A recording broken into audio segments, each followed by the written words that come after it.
Welcome to TV3. I'm TV3, your host, and on this week's episode, we'll be talking about pirates, knights, a cute British chick, and of course, rounding out the episode by answering some of your comments and questions in the feedback section. As always, if you ever want to introduce a future episode of TV3, you can always do so by sending in your intro to my email address over at typeb3@gmail.com.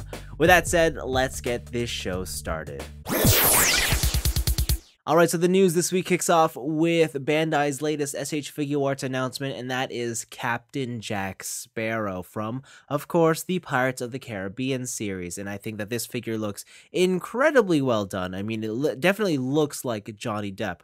I'll totally confess, I am a fan of the Pirates of the Caribbean series, or at least the first three movies. I always stand by those. The most recent two aren't that good, but nevertheless, this is a cool looking figure. I've always wanted a Johnny Depp Jack Sparrow figure in the 6-inch scale, and here it is. I think it looks awesome, and I'm definitely interested in it. The other big SH Figuarts announcement kind of came out of nowhere, and that is that Bandai are doing SH Figuarts releases of the Kingdom Hearts crew. That's Sora, Goofy, Donald, and even Mickey. There are no further details, only that they are doing them, and these soul pictures from the Damashii Nation show are all that's available. Now, the real reason why this excites me personally is that Kingdom Hearts is a Square property, and generally, when it comes to Square or Square Enix properties, the only merchandise you can ever expect from them is PlayArts Kai, and I've never been a big fan of PlayArts Kai, so seeing that Square are, I guess, being a little bit more lenient and giving their property over to another company such as Bandai to do it just gives me hope for future series or other, or maybe this is just a gateway to bigger and better things. Could you imagine if we got SH Figuarts releases of popular Final Fantasy characters? I think that would be super cool, and I would be really into that. So I'm hopeful that these Kingdom Hearts Figuarts are good, and that they eventually do make it to market, and that they are real. And I will definitely try to support it to the best of my ability. Alright, over on the model kit side of things, and Bandai has revealed the latest Perfect Grade, and you'll never guess which Gundam it is, because, surprise, surprise, it isn't actually a Gundam. It is, in fact, the Perfect Grade Millennium Falcon from Star Wars. Yes, that's right, Star Wars, Millennium Falcon. It's a spaceship in Perfect Grade form, 1/72nd scale. I think this thing looks incredible. Now, admittedly, I am not the biggest Star Wars fan, so I cannot tell you how accurate this is to, say, Episode 4 versus Episode 7 or whatnot. All I can tell you is that it looks like the Millennium Falcon, and it looks great, and I cannot wait to see what the hardcore Star Wars modelers are able to do with this kit. For me personally, I probably won't be picking it up. My Star Wars fandom is limited to Lego, but this, I think, is I would love to see someone really do it up all nice, and I look forward to seeing when that day arrives. Okay, now I usually don't talk about scale figures or whatnot, but these next two I figured I just had to touch upon because they come from a series I love, and that is Tenkatoppa Gurren Lagann. And the first one comes from Enmon Toys, and it is a 1/8 scale Kamina. Kamina, by far, is my favorite character in the series, my favorite character in all of anime. He just represents everything I love. He pilots a giant robot, super hot-blooded. He's totally positive and is all about believing in the power of friendship and belief in yourself.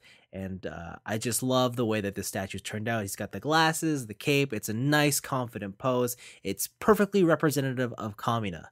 It's a bit, outside of what I would love to pay for one of these. It's encroaching upon that 14,000 yen mark, but it's not. I don't really have a Kamina statue, and I've always wanted one. So with that said, you can bet that this is something I'm definitely going to be aiming to track down. Maybe not on release date, but definitely down the line. This is something I'm going to be looking into. On a slightly related note, Bandai have also released something that isn't quite a toy, but it is from Gurren Lagann, and it is a prop replica of Simon's drill. It's the drill he wears on a necklace, and this one looks like it glows green, like usually when it does when he activates the spiral power. I love this thing. I've always wanted a drill, and I know that there's many different companies that make different replicas of the drill from Gurren Lagann, but I could never tell which ones were officially endorsed or licensed, and there's just so many different varieties that I kind of just give up looking. But this looks super good. I don't know what the pricing is going to be like, but based on past prop replicas, I think it's going to be in an affordable price range. Plus, it's a small little necklace thing with an LED inside. I can't imagine it being too much. Nevertheless, super excited to see this happen, and I can't wait to pick this up. All right, this next item is got me super pumped, and I cannot wait to buy this. I can't wait to put the pre-order down for this, and it is the Metal Robot Damashii Night Gundam Real Type version.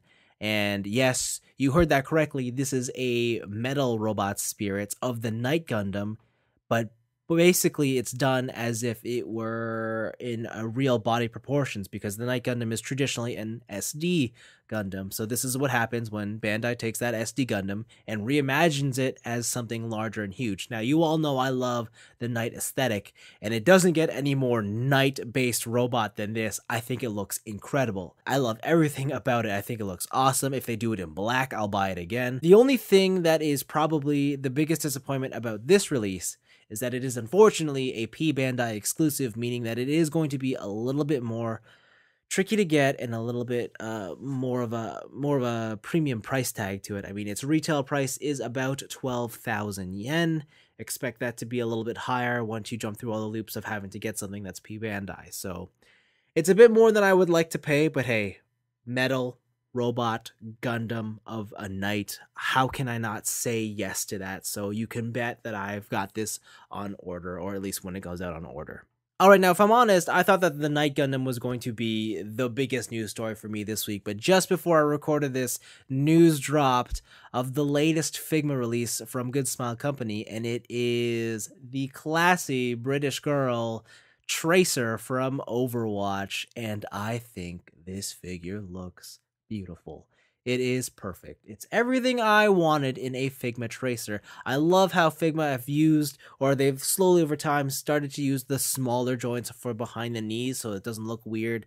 She comes with her pulse pistols, the pulse bomb. I think it looks real neat.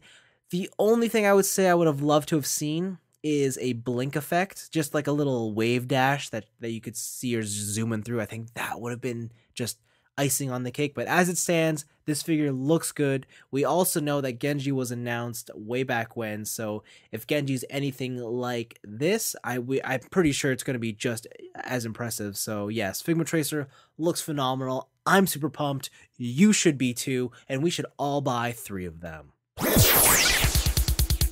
Alright, so this week I actually bought nothing, nor did I receive anything else in the mail, so instead I'll tell you what I've been actually doing in the past couple of days, and that is this! You may have noticed my new background is just a bunch of boxes.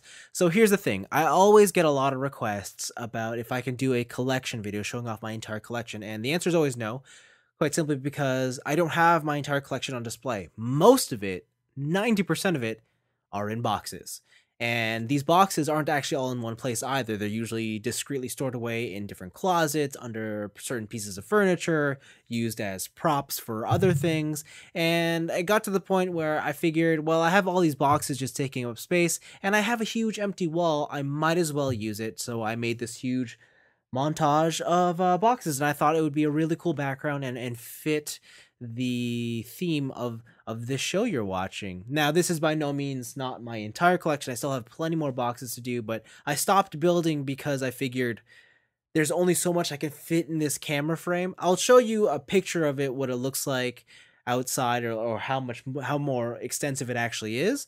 But for the most part, I'm pretty happy with how it's turned out. Let me know if you guys like it. If you see anything here that you really want, that I haven't reviewed, that you want me to touch upon, feel free to point it out, and maybe I'll give you my thoughts on it in a future episode. All right, it's time to answer some questions, and the first one comes from Ben Dover. Hey V3, what's your least favorite Kamen Rider series? Well, first of all, I should say I only started watching Kamen Rider after Double, so I've seen all of them after Double, and of all the ones I've watched, it's probably a tie between Wizard and Ghost. I probably like Ghost a little less, or a little more actually, because I never finished it, whereas I did manage to get through Wizard, and Diamond Form is pretty cool. Solo Wing 88 asks, have you tried Persona 3 Portable and its alternate main character? You're not missing anything major, but it's a nice change of path. Yes, of course I've tried Persona 3 Portable. I have, I believe, 2 copies of that game, a digital one and a physical one, and it's probably the version of the game that I struggle to recommend the most, because on paper, it's actually the best Persona gameplay-wise. You can control all your party members at any time, and you can play as a girl so that you can have those relationships with the male cast instead of just the female cast, and that's what makes it interesting.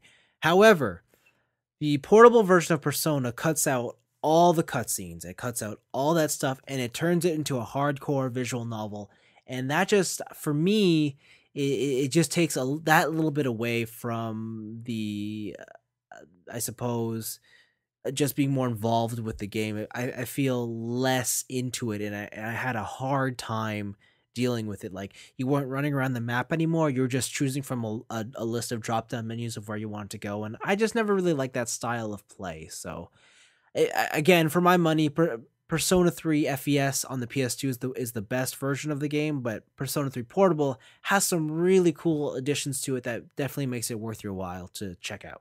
Star Force Network asks, hey, Type V3, are you going to get some of the Transformers The Last Night action figures, and do you plan on watching the movie when it comes out? First of all, yes, I'm going to watch the movie, and chances are most of you guys will too. It doesn't matter how much someone says they hate the Transformers movies, they still end up watching it. Why? Because you're curious. You just want to know. You have this small vein of hope.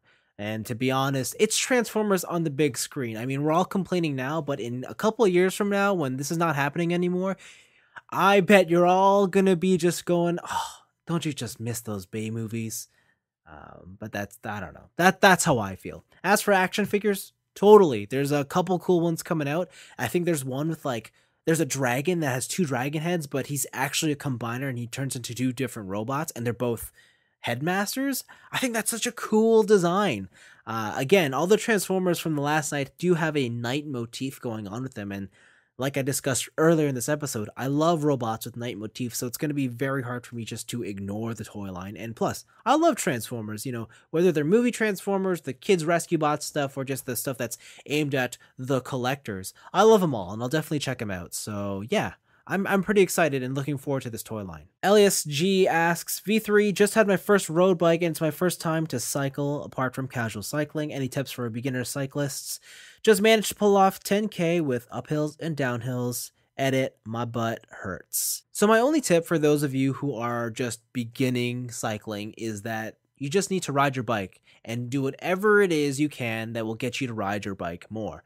For instance, if you like riding steep hills and feeling the pain in your legs, then ride more hills. If it's that you just want to take a nice casual cruise and take in the atmosphere and absorb, nature and whatnot, do that. Whatever it is that gets you riding your bike more is only good for you. Because at the beginning, you don't really need to be serious about anything. All that you need to do is ride your bike. For me, I love just sprinting really fast and chasing down cars and bombing down hills, looking like I'm gonna crash. Like, those for me is why are the reasons why I love riding a bike. So again, just look for the thing that you like doing the most. Do more of that. That's all you need to do. And finally, Mandu says, hey, it's me again. Just wanted to ask, but who is your favorite masked Gundam character? Except for Char, cause he's Char.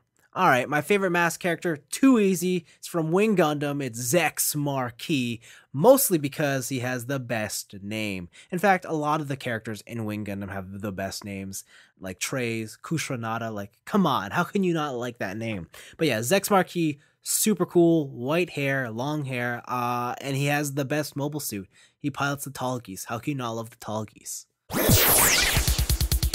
Alright, and that's another episode of TV3 over and done with. If there's anything I missed out or anything else you want to comment on, feel free to leave your question in the comment section below, and I'll be sure to answer it in an upcoming episode.